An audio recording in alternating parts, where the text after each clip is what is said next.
Welcome into Roster Rescue. This is the show where we hop in and we're like, hey, your team's good, but here's how it could be a little better. Or, hey, your team sucks. Here's how we make sure it doesn't suck in the future. That's what we do here on Roster Rescue. I am Garrett Price, and I'm back with my good friend, Taylor Christensen. Taylor, how you doing, buddy? I'm doing so well. I'm much better than my fantasy teams right now, but that's okay because we're in the midst of some strong rebuilds. I think that's going to go well for us. How about you, Pete? How are you doing these days? Good. So I was thinking about this story. It's going to be a fast one. But do you remember the first time I ever did a live stream with you, Garrett? I don't know if I remember the first time. I remember some of the early ones, though, yes. Okay. So it was the, oh man, why am I blanking on the name? The sports radio show type thing. Yeah, the Better Sports. Better Sports, yeah. Yeah. I was so nervous the first time. I almost threw up, like right at the very beginning. Because I never did anything like that before. Yeah. Do you remember the first question you asked me on that show as I was freaking nervous? I have no clue. No way. How many gifts were given on the 12 days of Christmas? Oh, that was the Christmas trivia episode we did. Literally the worst thing that could ever happen to me is like already nervous and then I get asked a math question. Love it. I'm doing great though. That's hilarious. Amazing. All right. Well, today we are going to be getting into we've got a lot of rosters to rescue here. Pete, are we on nukes only or are we not on nukes only already? We're not on nukes only. Okay, so you might still have a chance to get yours in with a regular one, but if people start nuking, we can't promise it'll be on this show today. But with all that, Taylor, I know you were like, hey, I'd kind of like to talk about this real quick before the show starts. So have at it, my friend. Yeah, we have the Nerds app league over on Sleeper right now that we're running. We've got Garrett's in it, Rich Dotson's in it, Jared Wackerly. We've got a lot of our weekly writers are in it. Michael Warno. We got John Hammersmith is giving it his best shot in there too. John Glosser, our IDP director. It's a lot of fun, and it's mostly for the nerd herd or anyone who wants to know about kind of what it looks like behind the scenes on an insider league for a bunch of people who do this all year round. This is our job. So if you want to know what kind of trades we're making, what kind of banter we've got going on, a lot of that's in our Discord right now. And we also have a weekly article that goes out that recaps everything. So far, it's made Garrett look pretty good, which, we're working on. Not hard to do. Not hard to do. We will try and amend that by the end of the season if we can. But I just wanted to shout it out and say, if anyone hasn't heard of it, it's called the Dynasty Nerds App League. It's the only thing you'll find on Google if you search it. But otherwise, it's over on our website, and we just have weekly recaps. It's a lot of fun. So check it out. What was the worst? What was the worst trade you made? Both of you guys. What do either of you have a trade that you regret making so far? I don't think so. Now it's only 1 year old. Mm-hmm. I'll look, but I don't think I have any that I regret. I definitely have one that I was actually two that I've been very happy with how they've turned out overall. One I traded right as the season was about to start. I traded Justin Fields for a first, and I took him in like the 10th round or something like that. So getting a guy that was, that late, getting a first round pick, that was good. And then in the rookie startup, I traded the pick because I did not want to take Shedeur Sanders. And remember, this was pre-draft that we took the first two rounds of our draft. I did not want to take Shedeur Sanders, but he was arguably the best player on the board. And I was trying anything I could to get out. So I ended up moving back like just one or two spots for somebody that wanted to move up and get him. And that was a big landmine that I dodged right there. So definitely two that I feel good about, but I can't think of any that I strongly regret at this point. The one that sticks out to me, I don't regret it at this point, but it's a big unknown. I traded Tet McMillan for a first, and Khalil Shakir and Cedric Tillman. Now, obviously, Tillman's out, so that doesn't look great. It is a start 12 league, so getting 3 for 1 is pretty appealing. I figured I could re-roll in that first and see what I could get with it. And I was hoping that Shakir would have some value for me to be able to flip him for maybe a second or maybe a little bit more if he really popped off. So that's kind of where I went with it. But I think with how Tet looks right now, I think the dynasty value would say that it would have been better to hold and sell him mid-season. Yeah, no, that makes perfect sense. I am doing well in the league. Very happy about that overall. We do play against the median, and I am 6-2 going into what will be, this week. I barely won by a point, not because of anything great I did. I accidentally, I got caught with the Thursday night games this week, and I started in this league. I started Juwan Jennings. Still survived despite that, just starting Juwan Jennings. Wow. You're that guy, huh? 2 other leagues, I started Ricky Pearsall. I did not get him. Like 10 minutes into the game, I was like, crap, I forgot to take these guys out, and I realized it. But fortunately, I still won and beat the median as well. So I'm about to be at least the number 2 team. I don't think I'm quite catching the number 1 team this week because he had a good week as well. So I'm not gonna quite catch the number 1 team, but yeah, I'll be number 2 on the week. So I feel pretty good about that. Sounds so to me Jason, like your first round pick is fairly devalued then. This guy. So Jason, just feel free to email me, peter@dynastynerds.com. Any info that you have, but I really need your sleeper username and league name most of all. So give me as much context as you can, but those are the 2 things that we really need. So we had a bug last week, so it wasn't your fault, Jason. No one was able to fill in information on orders, so it's on us. All right, Pete, let's get to our first one here.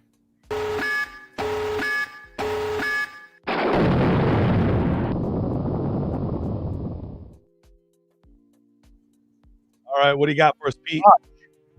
It is a half PPR with a game against the median. Ooh, that can be a theme. Start 1 quarterback, 2 running back, 2 wide receiver, 2 flex, 1 tight end, and 1 defense. Other than that, though, it's pretty chill. Okay. Where are we standing wise right now? What's our team looking like standing wise? So after 2-6. 11th place. Yes. Wait, I think he sent an updated email. Let me double check. Okay. I thought I updated it though. Okay. So wanted to give you an update on my status. I'm now sitting at 2-8. Whoop. 2-8. 6th place, which is the last playoff roster spot.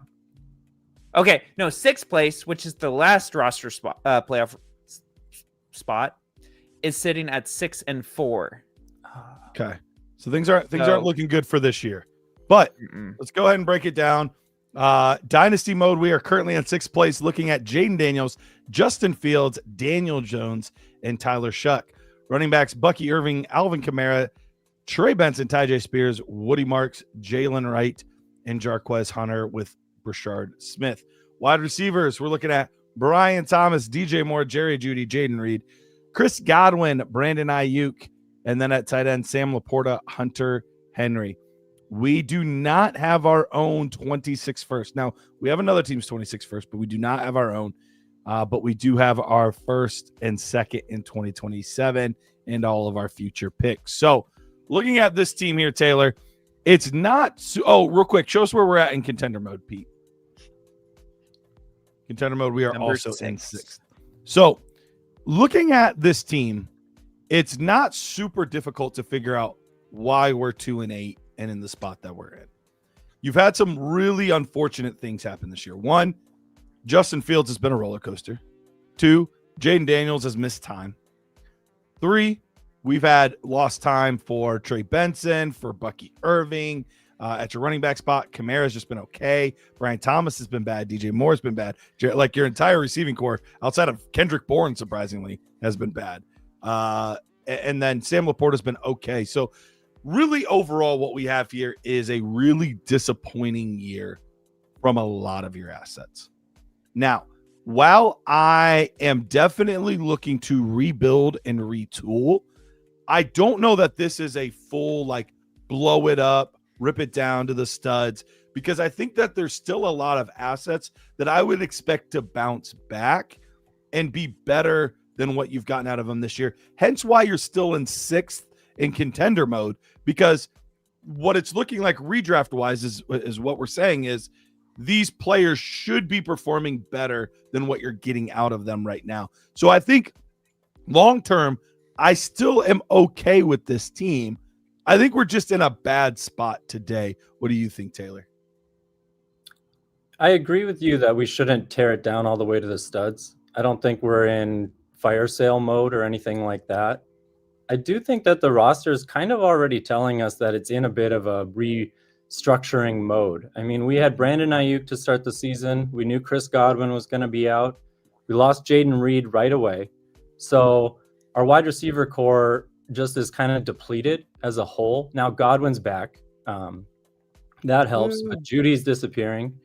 We've got DJ Moore hasn't done much. So the question is, do we think they turn it around enough for us to compete, or do we position ourselves to sell each week when our assets spike and try to maximize everything we can? And I think in doing that, we don't need to rush out and try to get our own first back. We have enough pieces where we can kind of be middle of the pack, which is okay if we don't have our own pick. It's okay to finish 6th or 7th or 8th if we don't have our own pick. I don't feel that way if we're going to finish in the top 3 or 4, or bottom 3 or 4, I should say.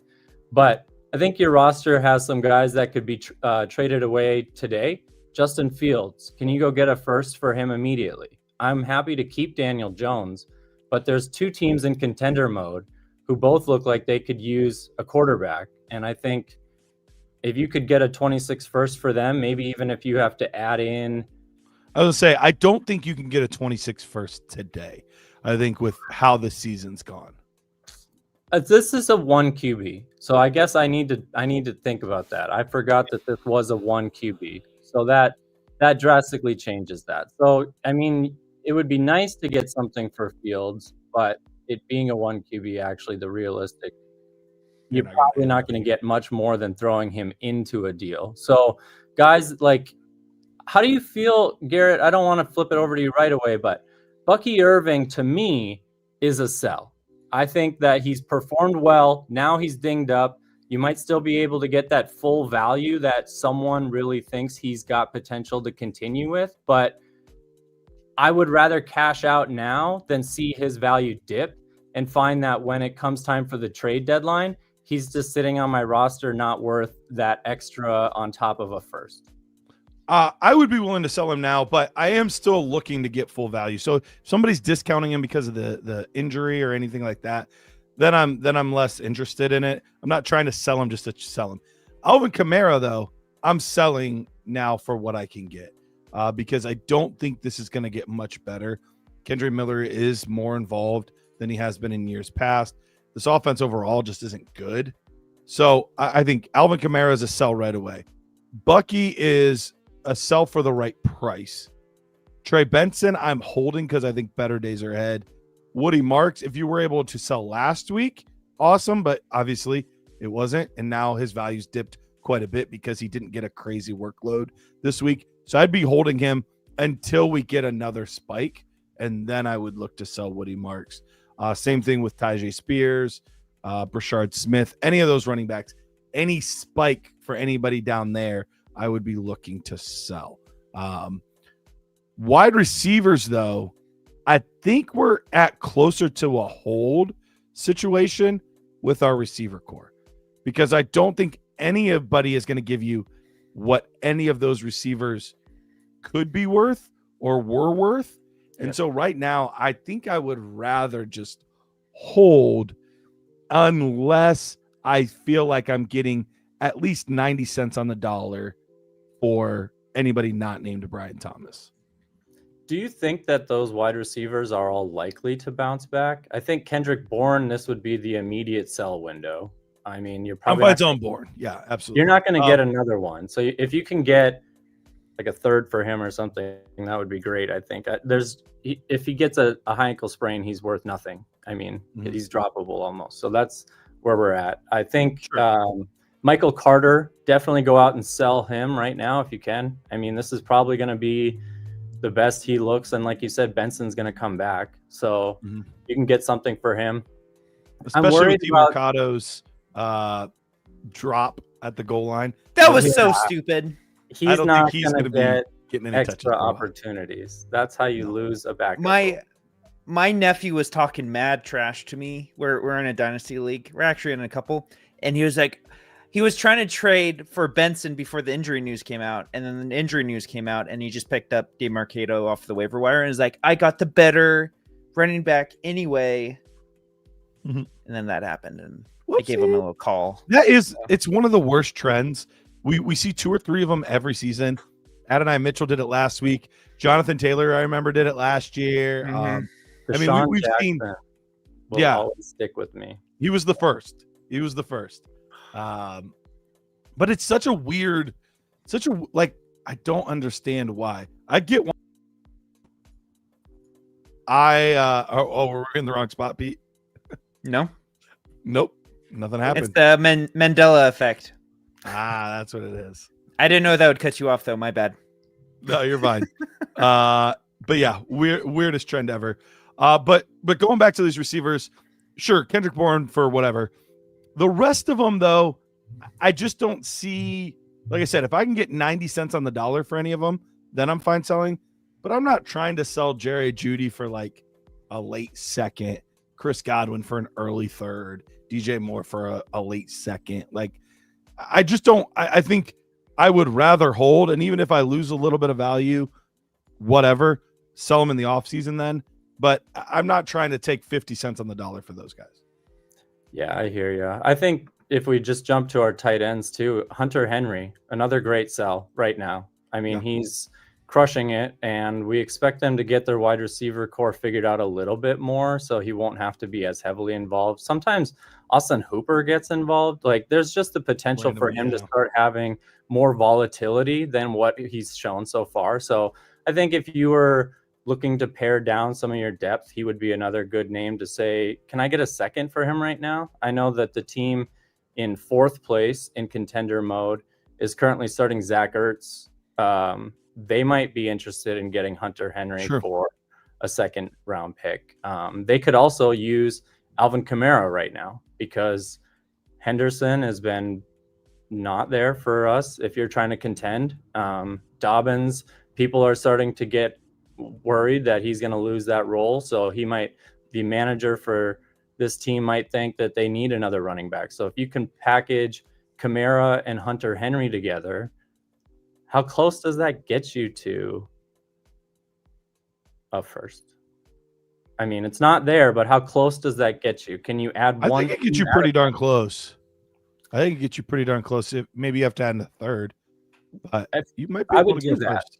And that's the move you want to make, is you can shed some of the depth and get a real asset. That's what I would. This would be maybe my first visit is this manager, and then see what they say, because if you're able to make that trade and you get rid of both of those players, then I think you've kind of told your league mates that you're open for business, and you might find that there's a couple of offers. Maybe someone does want Chris Godwin. Maybe someone does think Kendrick Bourne is worth a third. But if you can kind of spark a trade in your league, a lot of times that will create a flourish of activity. And if you're the first one to be selling right now, you're going to be the one who has the most suitors, because everyone's going to want to try to catch up with each other. Well, and here's the other thing I'll say about this team as well. Not that I'm shopping this guy on the cheap, but I am very open to moving Sam Laporta. Yeah. And it's not I think Sam Laporta's terrible thing. I think he's actually a very good player, but we just got a nice 20-point game out of him. Tight end has been brutal this year. Absolutely brutal this year. Because right now I think he's living in the range of Tucker Kraft, TJ Hawkinson, just a lot of guys that maybe even Kyle Pitts, where it's like all of these guys are okay at times, but they're just really difficult to trust week in, week out.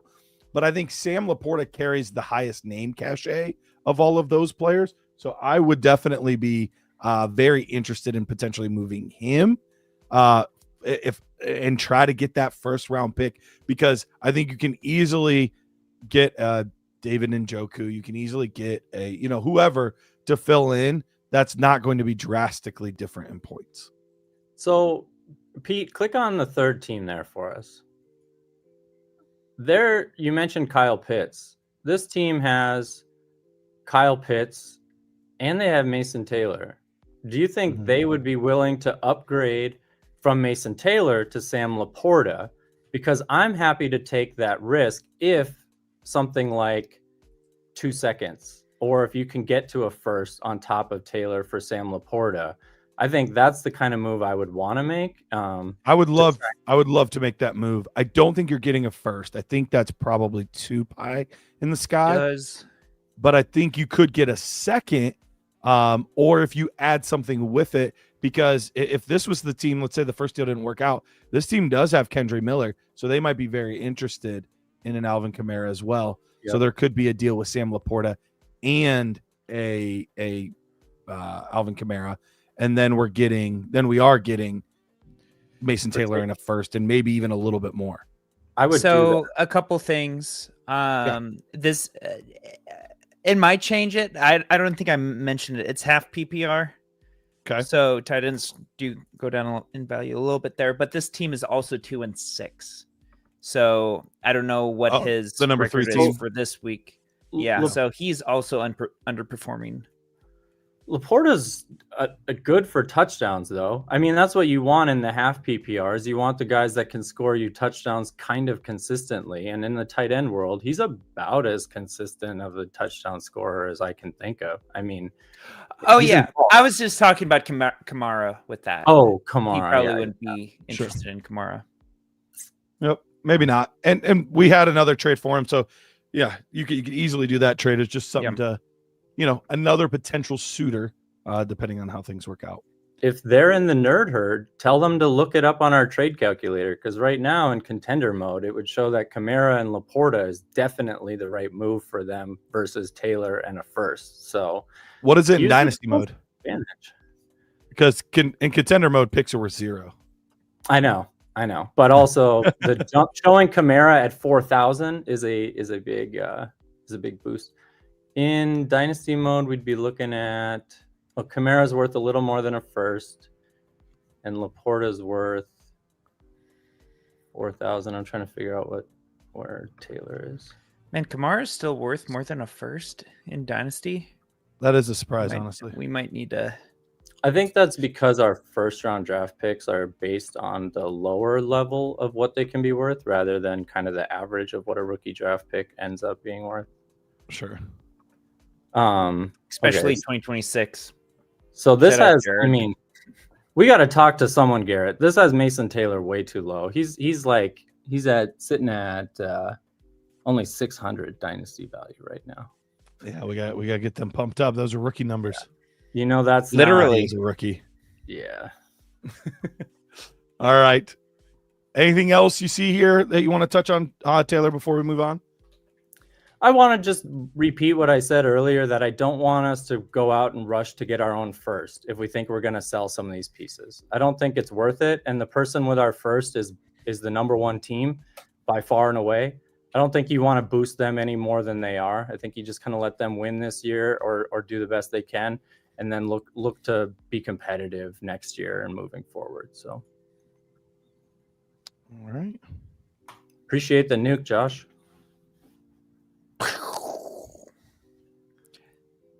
What do we got here? Are you waiting for me to transition into this? I thought that you were transitioning into the question, but we're just getting a lot of dead air. Go ahead.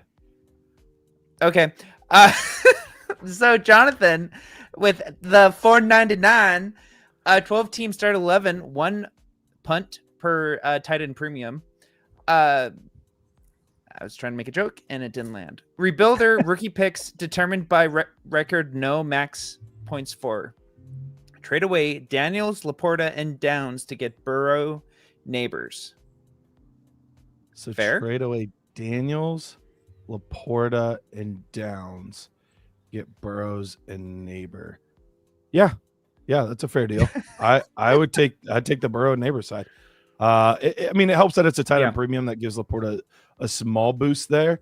And look, obviously, I'd rather have Daniels than Burrow, but Neighbors is just more than an equalizer there. So yeah, absolutely. Yeah, I like that trade. We keep mentioning, the tight ends varying based on half point or tight end premium. That doesn't change how much I value the tight ends among each other, but it just means that's how many more tight ends I'm going to try roster in that league, because I can flex tight ends more. So I might care about getting more tight ends. But as far as like Laporta's value versus half PPR or tight end premium, I don't really view it that much different, but I do like the Neighbors side. Does it matter that you own the guys 27 first? Not really. If anything, I think by that time, next year, because that'll be what determines the 2027 draft will be the 2026 season. If I had to put money on, will the combination of Joe Burrow, Malik Neighbors, and whatever streaming level tight end you have versus Daniels, Laporta, and Downs, I would easily say that Burrows and Neighbor plus the streaming whatever tight end would get you more points. So, let's just put up 8 points per game in there. I think that those two will get you significantly more. Yeah, and you already have Kraft and Mason Taylor. So this is the second time that you said it. So I just have to bring it up. You keep saying Burrows and Neighbor. Am I saying Burrows and Neighbor? Yeah, you That's said funny. it multiple times. Burrow and Neighbors. Yeah. That's funny. Man, yeah. You got to do max points for, right? When you're doing pick order. I'm torn on it. I have no issue with it, but I am a little bit old school and I want like the matchups to actually mean something. I guess it depends on the integrity of your league. If you have a league with high integrity and they're going to constantly be starting players that they're supposed to be starting and actually putting their best foot forward every week, I prefer to actually let the record determine and then points be the tiebreaker. But if guys are, smart, but trying to always get that extra edge and things like that, it's easier and safer to do max points for in that sense. Okay. Am I doing it right in that invitational league, do you think, Garrett? Because I have all my good guys on the taxi squad. Or is that unethical? No, I think it's ethical in how most people do it. I like to play in leagues. So when I have a couple leagues that have taxi squads that either commish or have an active say in how we run things. And I actually have a rule that I think is super fun. In those leagues, at any time, if you have somebody on taxi squad, person could put a 24-hour notice on you and say you either have to move them up to the active lineup or give them to me for a second round pick. I like that. So it's kind of a fun way because I feel like it's not quite the same in value, but it's similar to the NFL where if you have a guy on the taxi squad, there could be other teams that can come poach your taxi squad then. So I think I like those guys having to be on the active roster. So I like that, where I think the taxi squad, in my opinion, is more for those true flyers. Like I had Ramondre Stevenson back in the day on that. Nico Collins back in the day was on that for me. And eventually they turned into something. But for every one of those guys, you have Caleb Johnson. Whoa, we'll see. Keandre Lambert Smith. Yeah, you have guys that just don't pan out. So that's kind of my favorite way to do it, is where you kind of force action in your league too. Plus, it then makes seconds worth a little bit more because you're like, if I don't have a second, I can't call anybody out on their taxi squad. So it makes seconds a kind of a bigger currency too in your league. I like that. I think I would tweak it so that you have to pay whatever they were drafted as. So if they went for a first, sure, I have to give you a first. If they went for a fourth and they're sitting on your taxi and they're going off like Woody Marks, you better bump them up because I'm going to send you a fourth within 24 hours. See, and I think that's the reason I wouldn't want to do that, is because like I don't want first round picks on the taxi squad, period. Like I want them all on your roster. So I think that's the only reason that we kind of stuck with that. I like Makes it. sense. That's cool. All right. Okay. So this is longtime listener, Justin. And he, let's see, hard luck lost last week, second highest score, lost to the highest. How many times do you hear that? Looks like another hard luck lost this week, scored 141 opponent. So he's scoring points, right? Okay. Let's see, offering a second and a third. I will figure out what this last sentence is about, but let's hop into. Can you scroll down and show me his record and points for and all that? Yes. So it's right here. Can you not see? Oh it yeah, from the yeah. screen? I always think it's on the thing. So yes, thank you for showing me that. Okay, because you always ask me, and yeah, I'm like, I keep is thinking it I have too to scroll small? down to see it. Okay. So fair. Okay, so it's right there. Thank you. So 2-2, you're about to be 2-3, ranked 5th on points, but you keep playing the hardest schedule. So yeah, that is tough when it happens. 1 QB PPR league, Josh Allen, Drake May. So you've got real quick. Losing.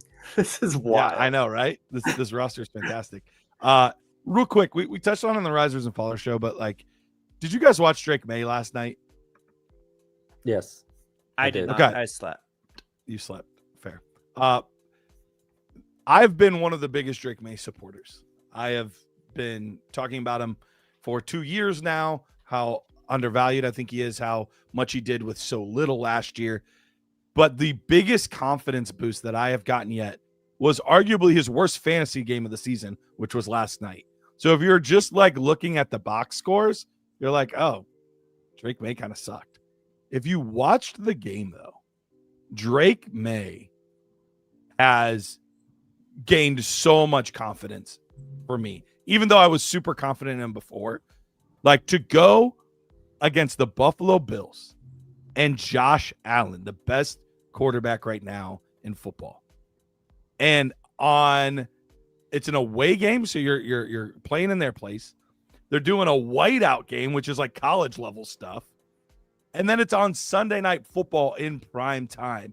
And for you to come out there, and you didn't play the best in the first half, I get that. But in the second half, kid couldn't miss. I mean, he could not miss. He fit the ball into so many windows, shucking off defenders.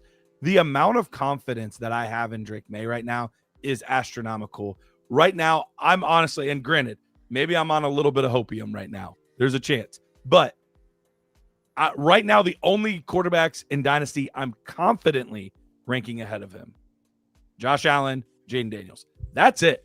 Now, I could argue Lamar Jackson. I could argue Hurts. I could argue some of these other guys. And I think I will keep Lamar ahead. But that's it. Like, I think he's going to either move up to 4 or 5 for me.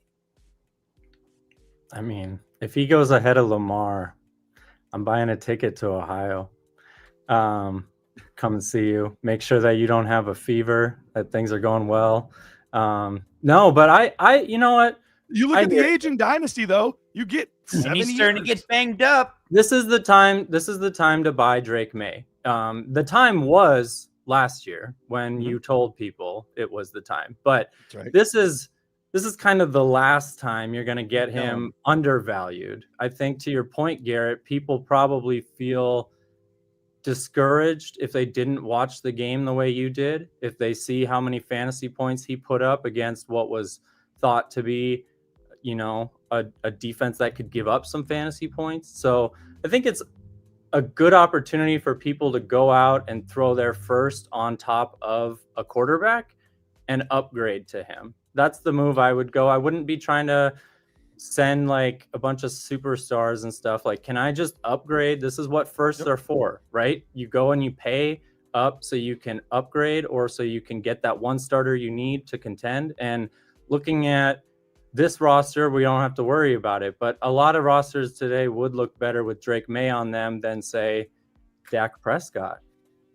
Can you just flop? Dak Prescott looks really good too. Don't be telling me he looks really good and then you're going to dismiss Lamar. I mean, Come I'm on not now. dismissing Lamar. Lamar is You still you Christian. you love Lamar so much, You do Taylor. love Lamar. Someone's got to stand up for the guy. Someone But does. Dak's playing great. I mean, most He pass is. attempts in the NFL right now. Like, I love Dak Prescott. So he wouldn't be the one for me personally. It would be more like if I'm sitting here with Brock Purdy, if I'm sitting there with Kyler Murray, if I'm sitting there with like that type of range of guy. That's where I'm giving my quarterback in a first to try to get to Drake May. Kyler, 100%. Anyone with Kyler, go sell him. He's going to lose his starting job. Go Right. trade Kyler Murray. All right, so let's get back to this roster. Sorry for the detour. Can I say something really fast? No. We covered this team on the first episode of Roster Rescue. Oh, did we really? Hey, I look back and it was the one of the first teams we ever covered. So Love it. it's I good love it to when see people that come back. He's doing the best, right? He's number one, and this was the one where we had two people in the same league, right? We had Smelling I the think so. Flowers, and then Yeah. he got one for his friend or something like that. Might be. And then we Yep. tried to help them out with a trade. I remember this. Yep. It's yes, fantastic. All right, so Josh Allen, Drake May, studs at quarterback, running back Jonathan Taylor, Quinshawn Judkins, Dylan Sampson, Woody Marks, DJ Giddens, Kareem Hunt. Then at wide receiver, Zay Flowers, Michael Pittman Jr., Jaden Reed, Mike Evans, Quentin Johnston, Stephon Diggs, tight ends Tyler Warren. Picks wise, we don't have anything in 26, but look at Darren our Waller. 2027. Just, I mean, Dang. incredible. Yeah. 5 first round picks in 27, 2 second round picks.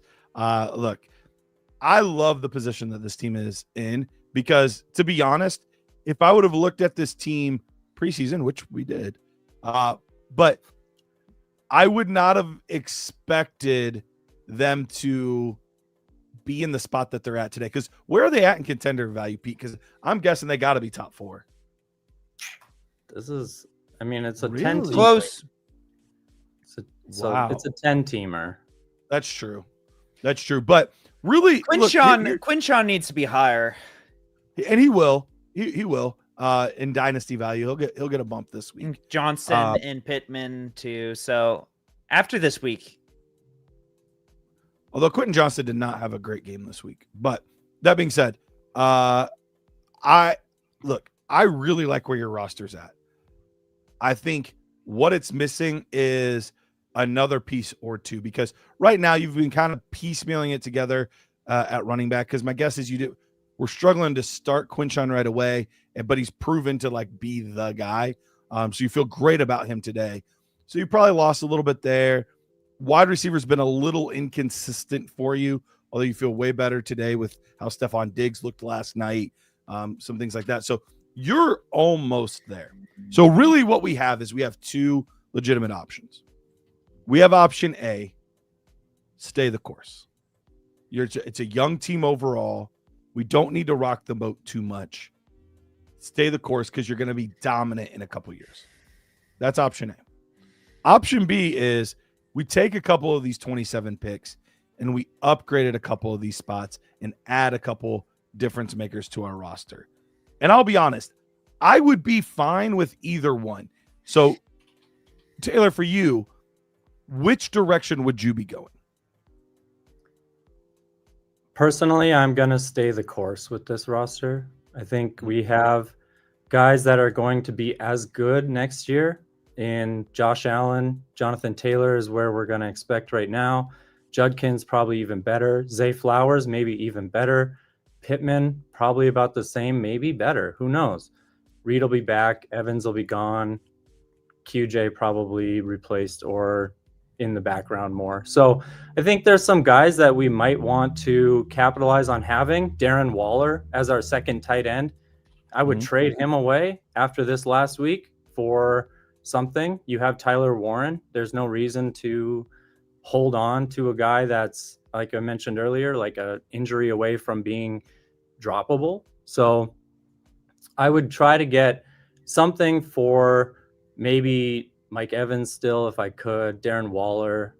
Maybe you could sell Kareem Hunt if he has an okay game somewhere. But otherwise, I'm holding all of these guys, and I'm going to keep those 27 picks. And I'm just going to let whoever has my 26th pick take someone in the 8 through 11 range, hopefully, if we can get our season turned around. But I would really be shocked if this team, barring injury, doesn't at least finish the season close to 500. Like, you've had some bad luck, and almost all of your assets are on the rise right now. So I think there's a lot of optimism, but not enough for me to start sending out 27 firsts, unless I can get like Puka for a first and someone like you know what I mean? Like, there's not a lot of guys I feel so good about that I want to go buy that I think are going to turn my season around today. Because even Chase and some of our upper level guys aren't getting it done. So here's what I'll say about this roster. Overall, I am with you, but I really want to see what the next 2 to 3 weeks look like. Am I sitting there and my luck is kind of turned and we're still at 2 wins, but now we're 2-5? Okay. Then I'm going to take a hard look at Jonathan Taylor, because all of our picks are in 2027, not 26, which I do not blame you one bit. But to expect Jonathan Taylor to still be relevant in 2028, because all those rookie picks in 2027, you need to give them a year. Some of them will hit the ground running, but realistically, it'll be in year 2 for all those kind of guys. So to expect him to still be relevant and dominant in 2028 is asking a lot. Could it happen? Sure. But there's a lot that could change between then and now. So I think that's the thing for me, is I'm looking hard at where I am at that point, because if I am not performing well, then I am looking to move Taylor, Pittman, Quentin Johnston, Mike Evans, Stephon Diggs. I'm looking to move all of those guys if I am not relevant and thinking I can win this year. However, on the flip side, if I'm here in week 8 and now I'm 5-3 and Pittman keeps playing well, Quinshon Judkins takes no step back, Quentin Johnston surprisingly still has a pulse and is one of these guys that we're counting on. Like, if things continue to go your way, then I am open to moving a pick or 2. I'm not depleting my 27 class because that's my future. But it's a 10-team league, and when windows open for me to compete, I am willing to do it. So, like you mentioned, Puka Nacua is probably not available, but what are these like bottom couple teams here, Pete? Dunze, Sutton, Tet. Those are not strong wide receiver rooms. Yeah, those aren't really assets people are looking to move. Sutton. There's Pukey Nacua, so maybe Sutton. I mean, if you wanted to go all in, I don't know what that team's record is. They might be they're 2-2. What about Marvin Harrison? I think I'd be very open to Marvin Harrison, but he's just as risky as like everything else. So for me, it would be like, hey, can I give Michael Pittman Jr. and 2 firsts and get Puka Nacua? Like, that would be the kind of move that I would be looking to make. No, not AJ Brown. Probably not. Still, I mean, it depends on the price. Good. You know what? What Garrett, what do you think about just sending one of those, the worst of what looks to be a 27 first for AJ Brown, just straight up? In a it'll get done. In a 10-team, it's hard because those first do have a tiny bit more value. Just because even the worst one is only 10. Man, it's really hard to give up first for him right now. If I could get a little bit back, I think I would be okay with it. I would be willing to give like my worst 27 first. Yeah. Thinking of guys that we want to buy low on, like Marv to me is now gone up. Sutton is up. All these guys are up. Like, who do we think is a good buy low for this type of a roster? So the other thing to keep in mind with this is, why not just wait until the trade deadline? Like, I have 2 teams right now where I think. Well, and that's why I said I'm waiting until, I'm trying to figure out, am I 5-3 or am I 3-5? Like, where am I at? I mean, I'm staying the course with the intent that when I get to the playoffs, assuming I can get close with this roster, then maybe I decide to buy in. But I think I'm more likely to wait till the deadline and try to move all of these guys. Like Mike Evans, if he comes back and they try to get him 1,000 yards in this season, he's going to be going gangbusters. So you'll be able to trade him away at the deadline if he's back and healthy. Guys like Diggs, maybe. So I just think this is the type of roster where you can ride it out. You don't have your own first. There's no reason to think about not doing well. But I don't know if I'm going to push in unless I actually know I'm making the playoffs. I don't want to try and sell early is my concern. Yep. Nope. I think we're in the same boat. And that's why I wanted to wait until, I don't know when your trade deadline, each one's different, but that's why I'm wanting to wait until week 8, week 9. Mine's like 14 usually. Those are pretty specific. I think like the standard ones are what, week 9? Is it? I'm not sure. I do a lot of mine. It's either the last week before the playoffs, or I think it's week 12 is usually the standard that I have. But week 9 is, I mean, that makes it tougher. You got to make a call. So you're saying 5 and 3 is where you need to be? That's where I would want to be to feel solid about like where the direction of my team. But you also have to look at points for and things like that. Like, am I getting lucky or am I actually performing to that level? So far, it looks like you're performing to that level. Also, any interest in Woody Marks, giving away Woody Marks for a second and a third? He's been off that, or Woody Marks and a second and a third for a first. I'm not doing this. Well, our second and a third would be a 27 second and a 28 third. So I guess I would do that. Yeah. I would do that on the upside. Real quick, I saw Chris Olave. I still think Chris Olave is potentially one of the best buy lows right now. His target share is bonkers. But he just hasn't really gotten all that lucky.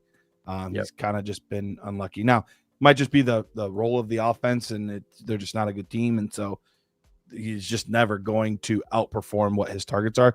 But he's in the top like 5 or 6 guys in targets in the league. So Chris Olave is definitely a buy low that I would be interested in. I like that one. Anything else? I don't think so. I think that wraps it up. Awesome. Appreciate you, Justin. I like getting to see those ones again. We must have done a good job in our mock draft, Garrett. He came away with Judkins and Tyler Warren. And I think you got to feel about as good about those 2 picks as any of them. Oh, man. Yeah, so far, this class is performing pretty well. The only guy right now in the first round that you're really disappointed in if you took them is either Travis Hunter or if Caleb Johnson slipped into your first round. Then to some extent, Loveland too. And then Cam Ward is worrying me. Yep, Cam Ward is worrying me. Also, Josh had a trade question. Okay. Derrick Henry and Tetora McMillan for Saquon Barkley and Kenneth Walker. Henry and he's good at wide receiver. Oh, he's good at wide receiver? This was tough for me because I really have no interest in selling T-Mac right now. But I'm also totally fine selling high on Derrick Henry. That offensive line scares the crap out of me. And we might finally be at the end. But Saquon's not been special. He's been good, but he's not been special this year. And Kenneth Walker, he's still actually being outsnapped percentage-wise by Zach Charbonnet. So that whole situation there is a mess. So I don't think I would. Okay. I think I would maybe try to swap Henry with one of those other 2 running backs without using Tet, and just try to get one of those running backs with Henry. Don't try to get both of them because then you have to pay too much. Okay. Kenneth Walker for Chase Brown. Who do you like? Kenneth Walker. Rest of the season, okay. Kenneth Walker. Ladd or Egbuka? It's Egbuka, right? Becca for sure. Yeah, Egbuka. Yeah, not particularly close for me, at least. No, I have. He looks so good. He does. He looks fantastic. I have him right now at 11. in my wide receiver rankings, and it feels too low. Okay. So we'll see. Okay, getting this set up. Next, we have Farhan's team. It's a 12-team, one quarterback, full PPR, non-tight end premium, 4 I points don't want QB today. per passing touchdown. Huh? A lot of 1 QB today. Yep. Yeah. Currently 2-3 after week 5. Okay. So, okay. All right. At the quarterback spot, we've got Baker Mayfield, Brock Purdy, and JJ McCarthy. At the running back spot, Omarion Hampton, Chuba Hubbard, Trey Benson, David Montgomery, Tyrone Tracy, Jalen Wright, Ollie Gordon, and Michael Carter. Wide receivers, Brian Thomas, Ricky Pearsall, Jamison Williams, Jordan Addison, Brandon Ayuk, Cooper Kupp. Tight end, we're looking at Dalton Kincaid, Isaiah Likely. Picks wise, we have our 27 assets, but that is it. We don't have our 27 second. This is that's another team. So yeah. Yes, that is correct. So we are kind of all in, but we're 2 and 3, right? That's what he said. Mm-hmm. Yeah. Yep. We're 2 and 3. Where are we going to be contending? What's that? Where do you think we're going to be contending wise? Also, Bo Collins sighting. I was really hyped for him. Like 7th. I was gonna say 8th. Okay, I'm gonna say 8th. Cheater. So he is in 8th place in contender mode, and honestly, obviously, it's not a huge surprise to me. Looking at your roster, unfortunately, you have had some bad breaks. Brian Thomas has been as disappointing as you thought he would be. Any player this year. Yeah, I was never wrong, just early. Toot the horn. That's right. And watch, he comes out tonight against Kansas City and just drops like 40 points. That would be my luck. And wouldn't be the first time. Pete would then cut this and people would send me death threats, and it's amazing. So, but all that being said, right now, we're kind of in a tough spot. So basically, we don't have our draft assets this year. We do in 27. We have our first at least, but we don't have our draft assets. We don't have them in 28 either. So we really kind of are an all-in team, but we're all in with right now a very weak and injury-riddled wide receiver core. We at running back, Pete, go back up to our running backs again. Yep. Omarion Hampton was spotted in a boot after the game, which is not a good sign. Oh, Canadian. Trey Benson's hurt. So I mean, right now, realistically, there's not a cavalry coming for this team. It's gonna be in a bad spot. So Taylor, for you, when you kind of have a team like this, where you try your best to be all in, but it just didn't work, and the future is a little bit bleak, both on how players are performing and on your future draft capital and things like that. What kind of move are you making? This is a really tough roster, not because there isn't talent on it, but because everything you mentioned, it doesn't really give you a blueprint on how to proceed. And I think that's a lot of times the most frustrating part about some of these dynasty rosters is you think you have a plan, you put it into action, and it comes up different. And in this case, we spent so much of our future capital. We don't have a lot of restructuring we can do. I'm really concerned about just what is our first goal with this roster. I think we need to start small and then work our way from there. So the first goal I have for this roster is to shore up the parts I need to so I can compete this season. I'm not going to sit here with guys on my team like Jalen Wright, Keaton Mitchell, Raheem Mostert, Michael Carter.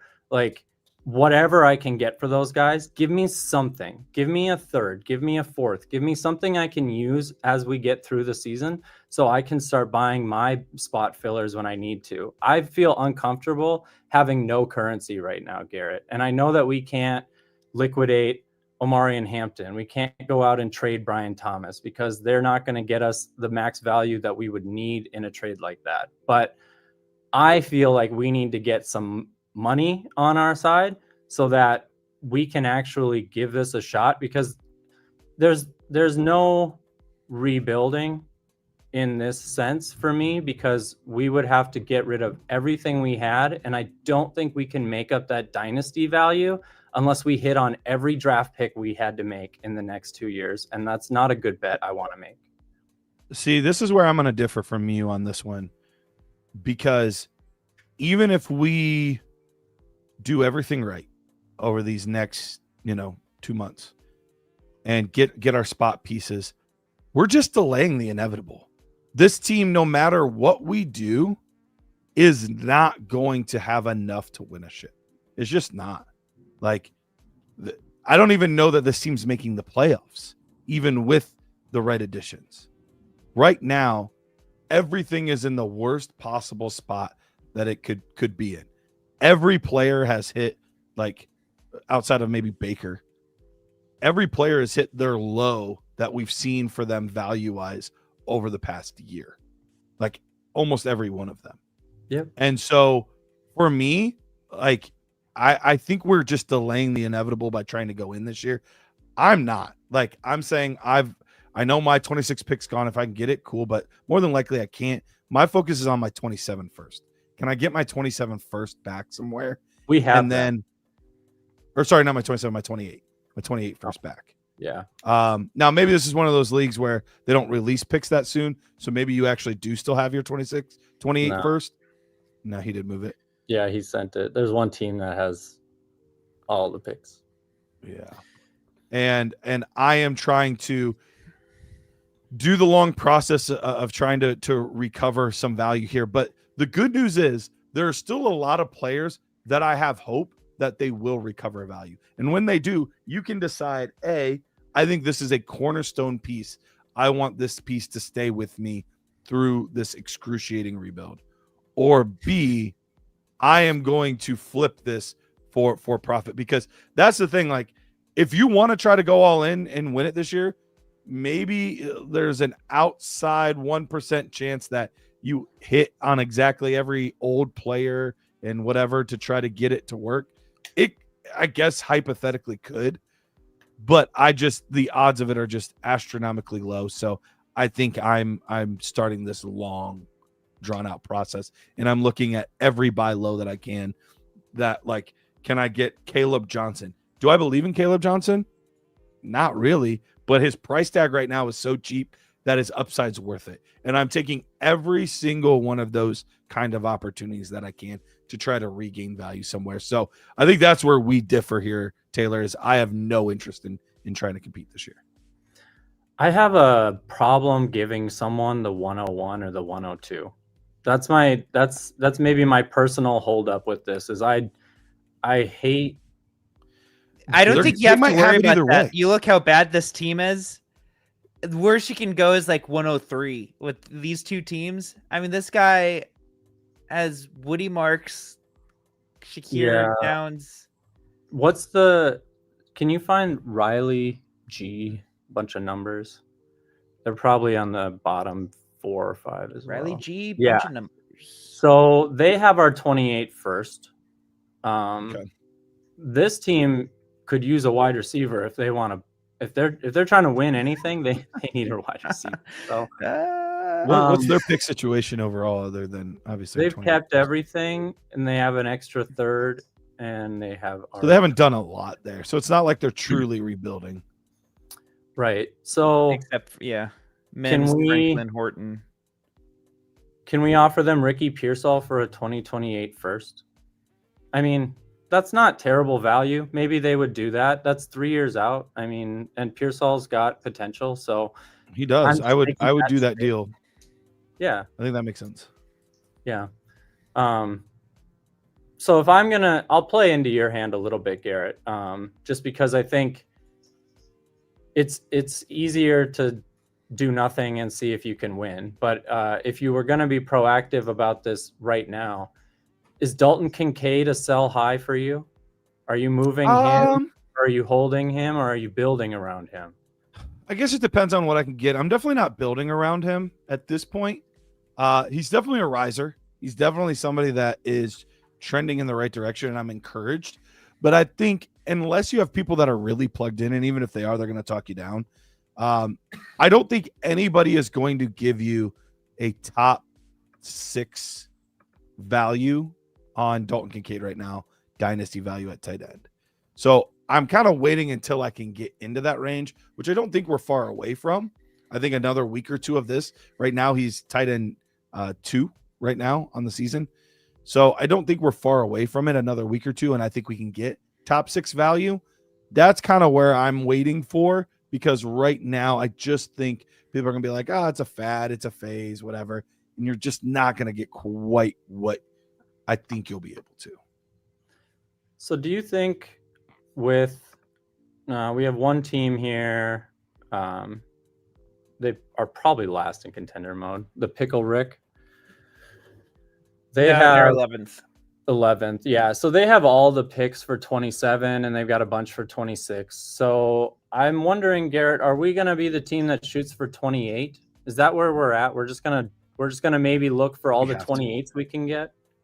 I think we have to, unfortunately, which sucks. I don't like to play that far out, but I just don't know how you avoid it with the position that this team is in. So here's my one piece of advice is go trade Baker Mayfield to the team who has Drake May. We talked about that already. That team does have Dak and Fields. We don't have to look at it, but they have quarterbacks. So maybe they're willing to discount Drake May. Maybe they're happy to get Baker Mayfield as the better producer this year. So I would try to make that swap. But looking at our team again, I just wanted to go through here and list the guys that I personally think are maybe even worth anything in 2028, let alone, what you would do with them. But like Omarion Hampton, maybe is a maybe in 2028. We're hoping that he's still worth what Jonathan Taylor is worth today when we get there. None of your quarterbacks are guaranteed to be worth anything by 2028, in my assessment. Wide receivers, I do not think that there is anyone in here that you can promise is going to be worth a first in 2028. Even Brian Thomas, the way he's trending, the way that things could go in the next 2 years, especially if they keep churning coaches and everything else over there. I think that if we're going to shoot for 2028, we need to sell this year for 2028 and just take whoever, Jeremiah Smith probably, 2027, and hopefully we have at least 4 or 5 picks in 28. But hopefully your buy-in's not too much. I feel bad. I think that, talking it out with you, Garrett, that's probably the smartest decision for a dynasty. If you're trying to build something that you can compete with for multiple years, I think 2028's your year. Yeah, and then you're looking for windows. When can I sell Jamison Williams? When can I sell Trey Benson? Probably as soon as he comes back off injury, probably. When can I sell David Montgomery? Yesterday. When can I sell? Like, I'm looking for all these guys. Chuba Hubbard when he comes back from injury. You're looking for the right windows to sell all of those guys. Sell Montgomery to this guy. So first thing we want to do, if that's our true course of action, Garrett, do we want to go get our 26 first? I mean, if we can, but it all depends on the cost. I'm more focused on our 28 first. This is the cheapest our 2026 first is going to be. Because once we make a move, they're going to know that we're done, like that we are on the sell. So I'm just trying to even find who has ours. Okay, so it's team this guy. Steel Team Knicks. Okay, so they've got way too many quarterbacks. They definitely need a running back. They're okay at wide receiver for now. Yeah. So can we trade them a running back for our first back? Would you trade Hampton at this point for our first and a 28 first? 2 firsts? If I could get 2 first, I would. Our first and a 28 first. Go out and send that and see if you can get it. That would be setting you up to tank this year, and it would start your rebuild in 28 with the right steps. So I think if you can get that deal done, it lets everyone know, hey, this guy's selling. And then as things come up, just if a 28 first is out there, go get it. The only bummer, like, there's no new Hampton news that came out, right? No. Okay. I at least Kind I of haven't hard seen time it to yet. sell him. There is. Yeah, if he is going to potentially be missing multiple weeks, we'll kind of have to wait and see what happens there. And you know what? I had to like look for that. I didn't know about it, so there might be people that like aren't even aware of That's what I'm saying is if it comes out in 4 weeks or that he's going to be out for 4 weeks, now you've got to wait until he has a good performance. But right now someone might say, oh, he might not be out. I'll do that. And that's the guy you need to go and approach because he's got your first. So 100%. 100%. Troy asks, Tyquan Thornton or Juju for tonight? Ugh. I might as well go with Tyquan Thornton and shoot for the moon.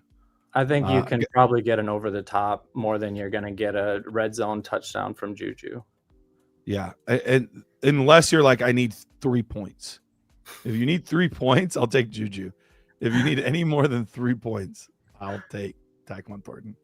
What happens if you need about 35 points?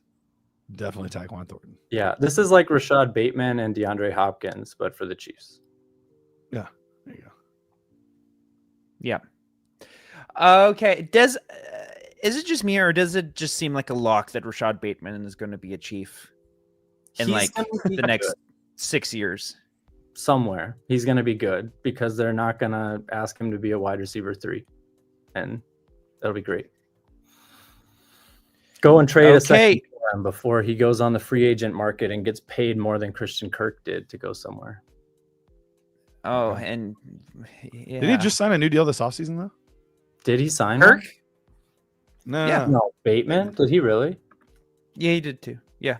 He signed it. He signed a deal. It was like a 2-year or something. It wasn't like a long-term deal, was it? I missed that. I remember being really confused when I saw it come through because it was like good money. Well, he's a good Yeah. receiver. They just don't need him. Or they don't. 3-year, $36 million deal. Oh, 3 years. Yeah. Okay. So Very keeps it under contract until 2029. So he'll be a Chief in 2030. Okay. Next guy is Jason. All right. Let's see. Surprise, surprise. One One QB. quarterback. But 6-point touchdown. No tight end premium. Feel very in the middle, which is where I tried to be not in the middle. I love how that was worded. All I'm right. having a stroke.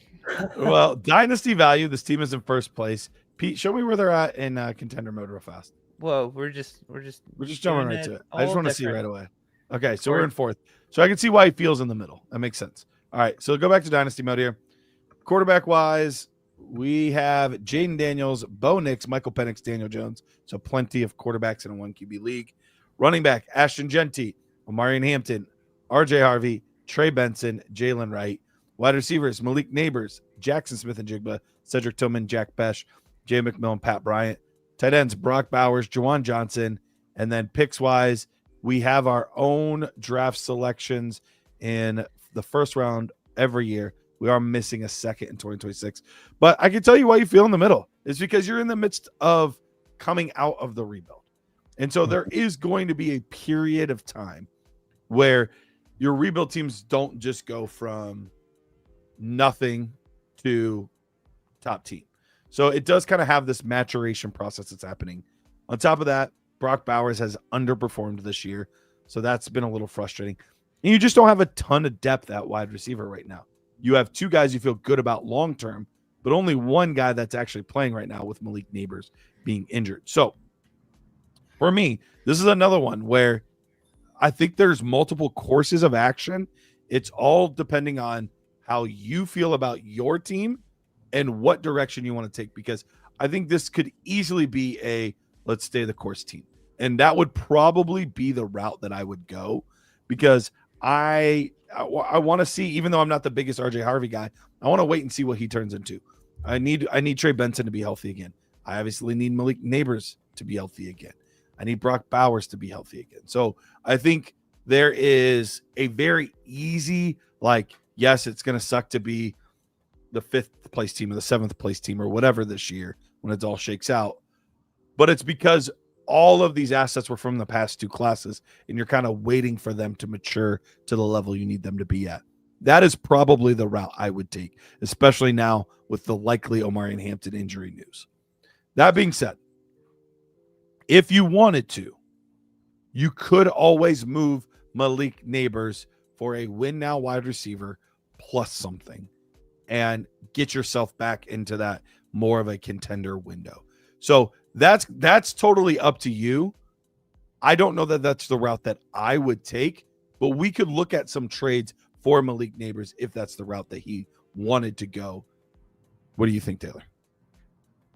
So this is a start 3 wide receiver, and I don't know who our 2nd and 3rd wide receivers are right now, which is like, I don't know who our 2nd and 3rd is. We got Kendrick Bourne, who's going to be good for a hot sec. And then we've got, I guess Sterling Shepard just had a okay game, but that's it. We don't even know if the rest of these guys are going to get 20% of the snaps. So right, you're saying stay the course. I don't disagree with that, but I think if we stay the course, we're understanding that we're shooting more for a bottom 3 team. Like, we almost want to do poorly this season because we don't have a hope of, I mean, I shouldn't say we don't have a hope.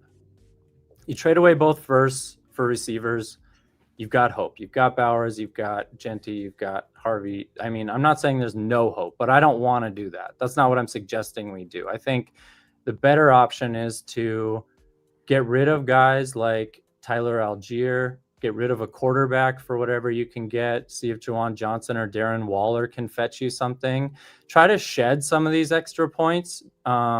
We're not stripping to studs, but I'd say strip to starters. Get rid of everyone who's not a legitimate starter for you and just go to the bare bones. And if they get lost on IR, it doesn't matter because you're not actually trying to win. You're just trying to field your best roster and doing it with the understanding that, like, next year, you're going to be hitting the ground running. So if you can get in early on some of these guys that are likely to pop for next season, I think that's probably your better option. So you already have Trey Benson. He would have been one of my names to say go out and see if you can get him on the cheap because he's probably going to have a good role next season to start out with. But you already have him. So I don't know, Garrett, rather than looking for a trade for Neighbors, what would maybe be some players that I'm wondering that we could go out and acquire that we can feel good about doing well for us in 27?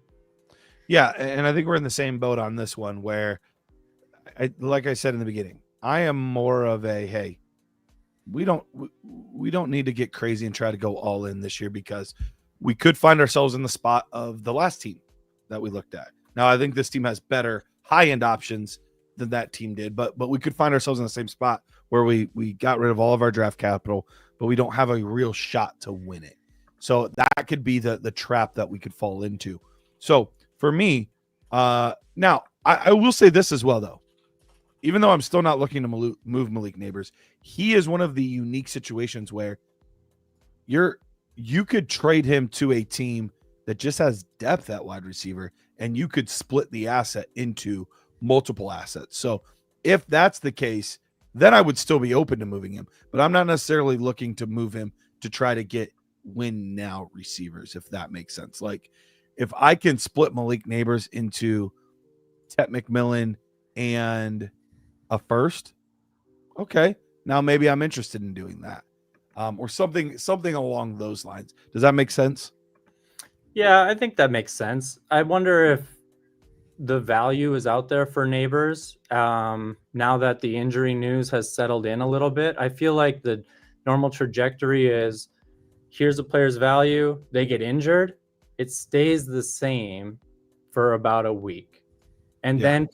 then people adjust. So then their Want to value discount. goes down. And I think we're now at the point where his value is decreased, and it will probably hold there for a while until the team decides they want to rebuild, and now all of a sudden they're willing to give you full value for Neighbors because they want to have that elite asset. But I wonder if that's not us. That's what I'm saying, is I think maybe Sure. we're the team that wants to have Neighbors, but what we don't need to have are 4 quarterbacks. And the second 100%. place contending team is rolling out CJ Stroud or Sam Darnold. So Daniel Jones is better than those two right now. I mean, can we get anything for Daniel Jones? If not, I'm fine trading Bo Nix. Can we get something for Bo Nix? Maybe they like Penix. I don't know. But the question is, which one of these guys can get us something? Because we don't need them. And there's going to always be quarterbacks in a 1 QB league. I truly feel like it's a hero QB situation. You have your super stud, and then take a bunch of backups. And if it comes to a time where you need to get someone, you trade away a future pick. Like, that's the way I like to look at the 1 QB. So this is the perfect team to strip away some of those QBs and try to just get down to Daniels and maybe one of those guys. But that team that I talked about, number 2, Jason saying nobody will move QBs in this league. Even if they have that extra second, Jason, because they do have an extra. So would they be willing to throw it to you to upgrade for one of those QBs? I mean, not even an upgrade. You'll just send it to them for a second. I think it depends on the league because I never buy QBs in a 1 QB. So I think most people have come to that understanding. There are exceptions, but if you're going to move a QB, the only one anybody's going to actually give you anything for is Jaden Daniels. That's it. And I don't think I'm doing that with our plan. I think I'm keeping him. Unless is this a Drake May situation for you, Garrett? Are you going to? I mean, let's see where the Drake May owner is. I'd be open to it. In a 1 QB, I think it makes more sense. This guy. Yeah, he probably is not super interested. He's already got Herbert and Baker. I doubt he's that interested. You could try. He does have Terry McLaurin. I doubt that moves the needle much for him because he's got a Mecca and Baker, so he's probably more excited about that stack. Yeah, that's tough. You can always throw it out there, but it also depends on the plus. Like, what plus am I getting? Am I getting a third? Okay, well, at that point, I'll rather just hold Jaden Daniels. Yeah. Can I get a second though? Okay, now maybe I would. All right, so let's go back up to our team, Pete. So to kind of wrap things up here, I think we're more or less staying pat, unless there are windows to move certain assets. If a quarterback window opens up, praises. But I think we are kind of just staying pat. What's our tight end situation again? It's Brock Bowers and him. Juwan Johnson had value 2 weeks ago, but nobody's giving you anything for him now. Darren Waller, I'm definitely pursuing trying to get rid of Darren Waller. Especially if I can, if I can just get a third, I'll take a third. But I would love to try to pair him with one of our thirds to upgrade to a second. That would be the move that I would like to make with him. Or if there's a player that I really like, I would try to do that. I'll also say I would be curious to see, it's probably very, very thin, but there are players on this team that I would rather take upside running back shots on rather than some of these wide receivers. I would much rather get rid of Jalen Polk, Tutu Atwell, all these guys, basically anybody with a 0, honestly, because right now, if that's the route we're going, Sterling Shepard and Kendrick Bourne are going to get us points. So I would literally take anything for those guys, because I would almost rather cut them than have them on our roster getting us points.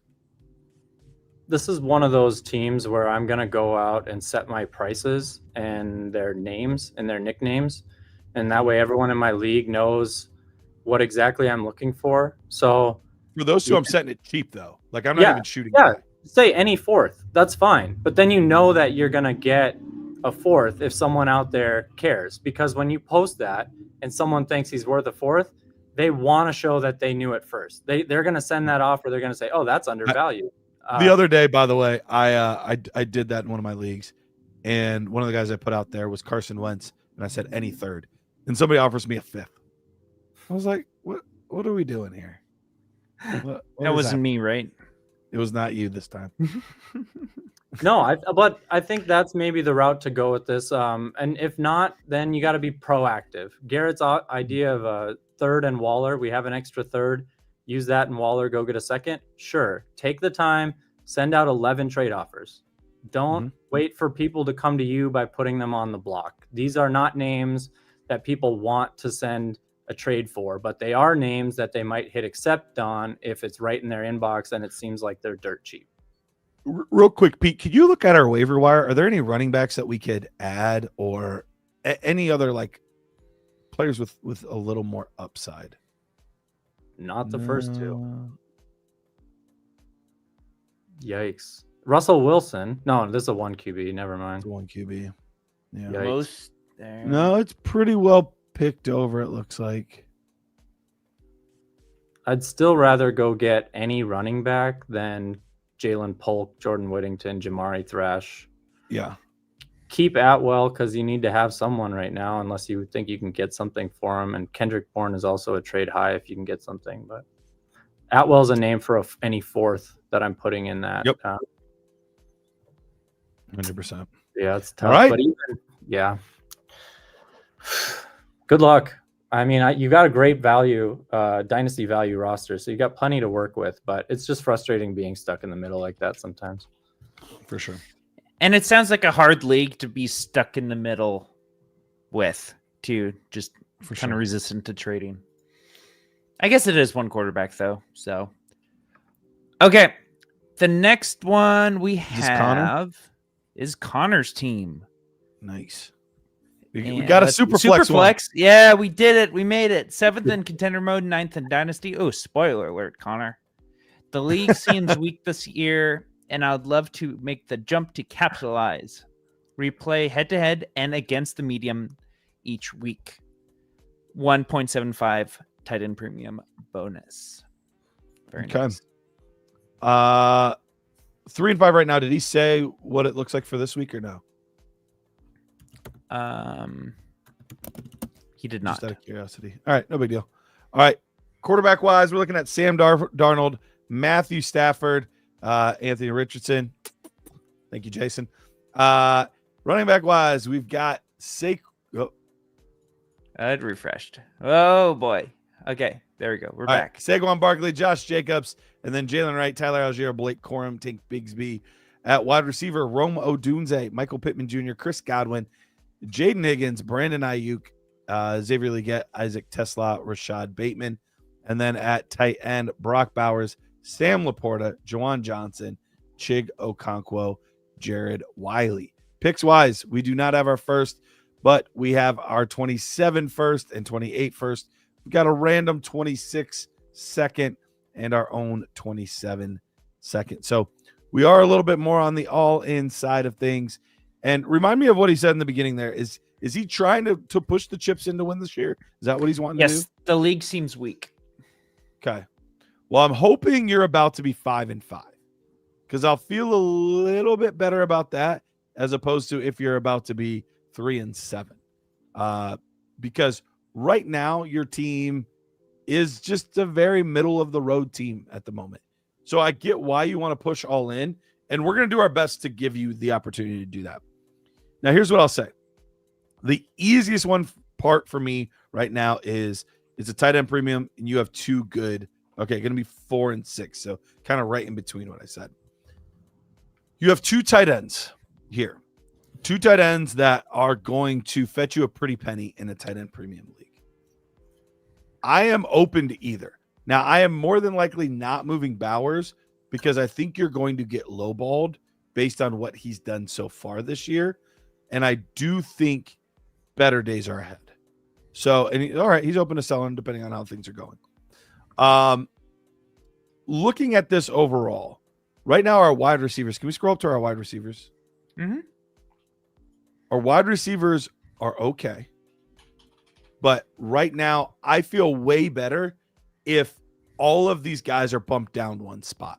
If Romo Dunze is my wide receiver 2, if Michael Pittman's my wide receiver 3, Chris Godwin's my 4, I feel way better than them all being bumped up this one spot. Similar concept. Well, actually, it's not the same concept, but I have similar worries at running back where you're okay with your running back 1 and 2. I think those are fine, but I don't have a running back 3 right now. Bye weeks and injuries are going to potentially ravage that position for you. So what we need to do, and what was our quarterback spot again? It's not great. It's not great, man. I get the desire to go all in. I get that desire. I don't know that you have the horses to quite do it.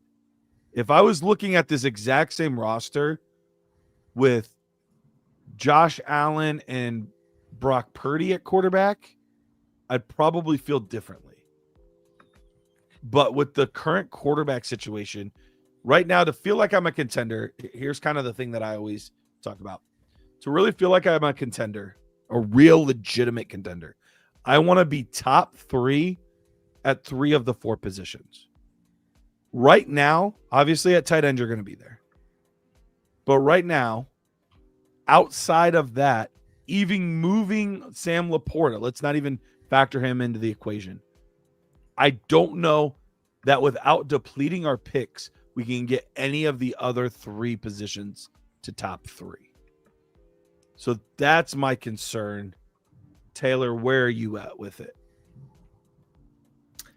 I'll start out, Connor, by just saying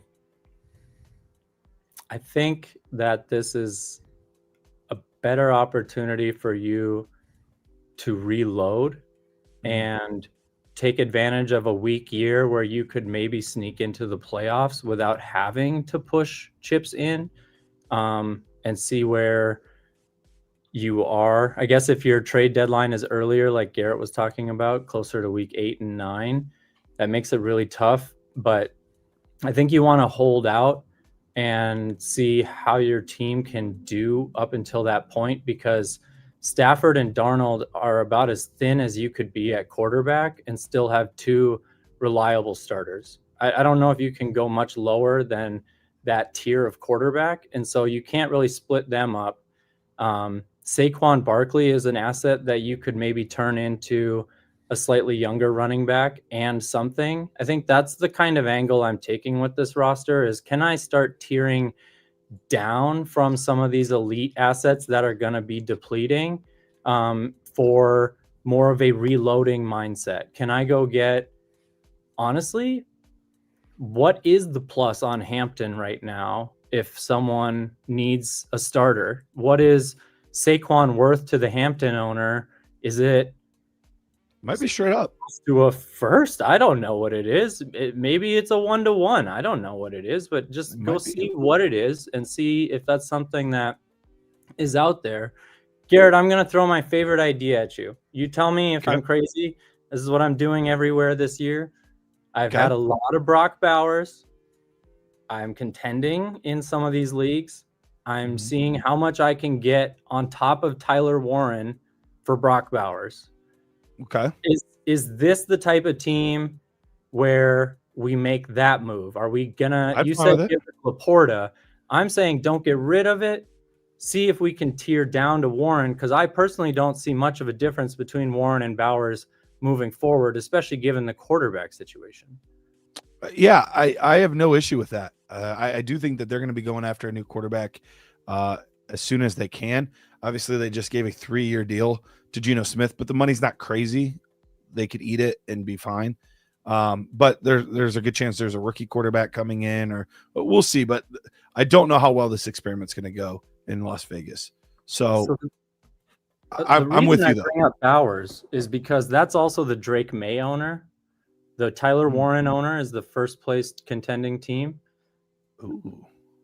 let's go to their team quick, Pete. The first place team. Yeah.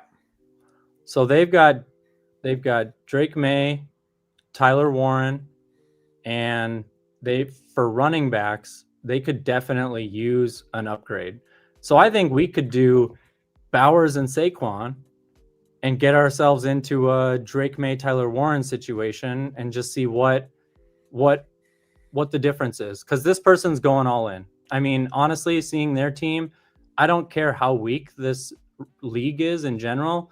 If this team bolsters their running back room and they decide to go all in, I don't think we can beat them. So maybe instead of beat them, join them, go out and get some of their younger guys, upgrade at the quarterback spot. Yeah, I would have no issue with that at all. The only part that could be tricky with this team is they do have McBride, so the urgency to get a tight end isn't the same as other teams when it's like I'm desperate and like, oh, Brock Bowers is available. Holy crap. So that would be my only worry. But if he's open to that, he might be somebody that's like, yeah, dude, I want to dominate the league at the tight end position. Like I want to have excess there. Some guys love that like dominant bully tight end strategy. So definitely open to that. They're the JSN manager. So Sam Darnold, Saquon, Brock Bowers for Drake May, Tyler Warren, and I'm not a Harvey guy, but he might make sense. Do you want to go for a first? This person's pushing all in. They might say, you know what, I don't need my first. I'm going to be the last place team. Maybe. What would that trade look like in the trade calculator, Pete? Let's look at that real quick. Yeah. Whoa, what's this? Oh. Let's see. Team calculator. Do we remember what are the teams' names? It's Joey G is the other team. Okay. Third one down. Yep. So what are we doing again? We're selling Saquon and Bowers. Bowers is at the top. And then we're also selling Sam Darnold. And then we would be getting back Drake May, Tyler Warren. This is dynasty mode, right? Or is it in contender? Yeah, it's dynasty mode. Now it is. All right. And then potentially a first or RJ Harvey is kind of what we're looking at potentially. So I was thinking maybe a first.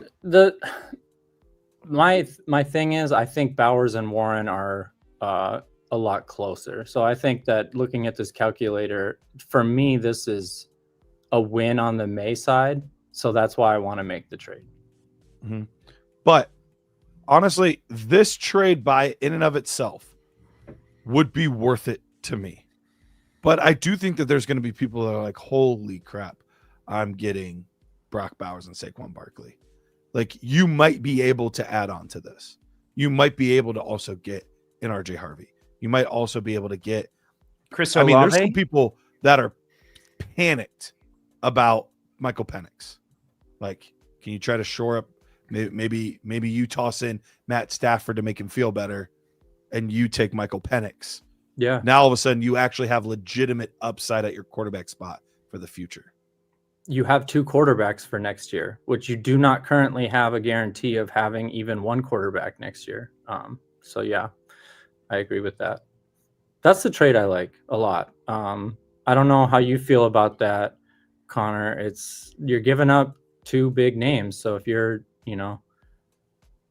if you're willing to part with those guys, I think getting Warren and Drake May is a lot better long-term view for you. All right. Any other thoughts or ideas? I think he understands the direction that we're trying to go. Like, I don't think you're quite there. And I think right now, you said it earlier, Taylor, I think there's a few assets on here that have really good value today, but we could get to next year and they could have really poor value. So when you're looking at Josh Jacobs, when you're looking at Saquon Barkley, when you're looking at some of those assets, I would be more apt to try to move now before it's too late. I agree with that, but I would look to try and get draft capital with those moves, not just players. Yeah. Absolutely. All right, guys. Well, I think that wraps things up, right, Pete? Yes, sir. All right. Well, that wraps things up for us today on Roster Rescue. Genuinely appreciate you guys hanging out with us. Had a blast talking about your teams. Make sure to come back. We'll see you here each and every Monday on the YouTube page, and we'll see you guys next time.